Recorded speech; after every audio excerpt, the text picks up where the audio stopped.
some of the things I will say may be uncomfortable and unpopular with some of you or with the larger audience, because when we owe this responsibility to the victims, we have to speak truth and we have to say it the way it is, and even if it makes some people uncomfortable, well, that's okay.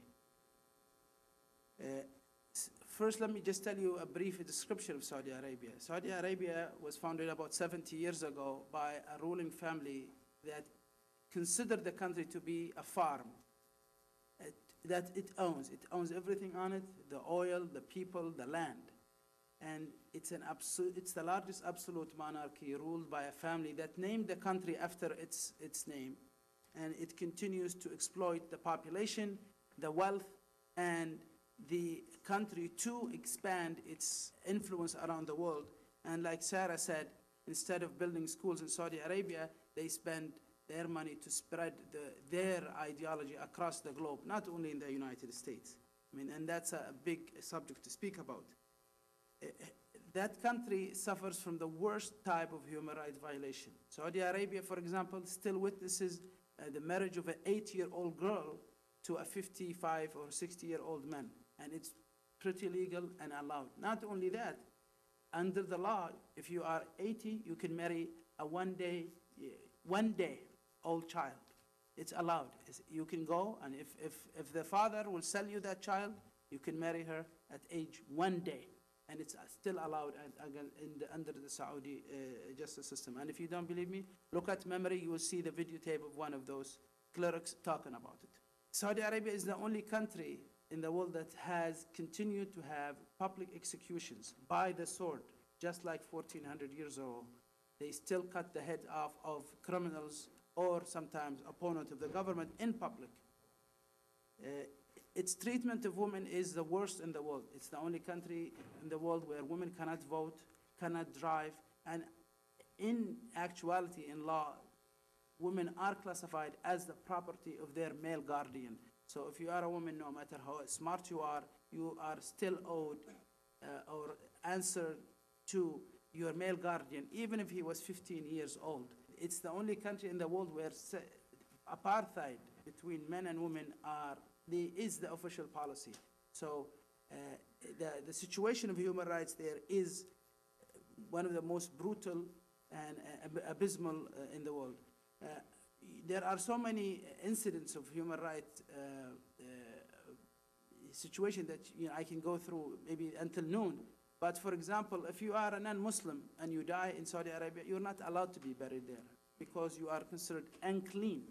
So you have to be shipped out back to your own country because, and that's the only country in the world that does that. It's the only country in the world that doesn't have cinema, no theater in Saudi Arabia. Afghanistan has theater, Saudi Arabia doesn't have it because it's against the law. Americans in Saudi Arabia are not allowed to celebrate their religious and national holidays, 4th of July, Thanksgiving, or Christmas, obviously. So you are talking about a country that the human rights situation is very, very, very, very bad. Textbooks in Saudi Arabia, Sarah, I think, talked about it. It is one of the worst textbooks in history because it teaches the students, the 5 million students that we have, that we are at war with everybody, with our Muslim brothers, with the Jews, that we need to annihilate completely out of this face of this earth, and we need to be at war with the Christians until the day of judgment. It teaches slavery. It teaches corruption. It teaches that we are allowed to take over the world and take over all of its wealth. And 7 years after September 11, that hasn't changed. That has not changed despite our efforts and our reports on this subject.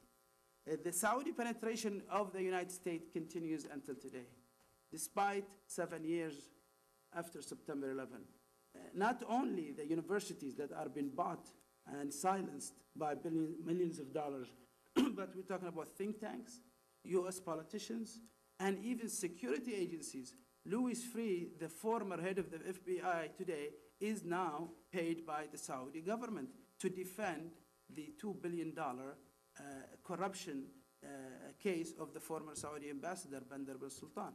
So we're talking about a threat that's real, that's not imaginable.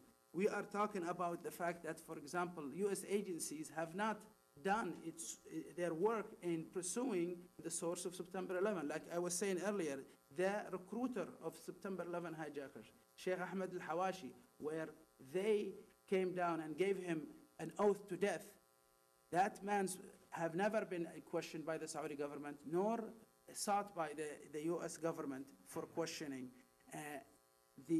Not only that, the supporter of Al-Qaeda and head of organization that the US accused of killing Americans who are Saudis came to the United States. This is talking about 3 months ago, came to the United States. No, they knew about them. They came here and they went back unquestioned. There is a name, a guy, Abdulaziz Al-Fawzan, a supporter of Al-Qaeda. He was not only allowed in the US, he came on State Department funded trip, okay? And who is responsible for that? That is the unpopular thing I want to talk about.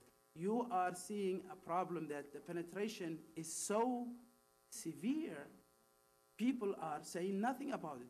They are, remember after September 11, the Bin Laden family members were allowed to fly when everybody was not. These are foreigners who were allowed to fly out of this country when everybody, even US congressmen could not fly that day. So they were allowed, and that tells you the amount of problems that we are facing. So we need to do something about it.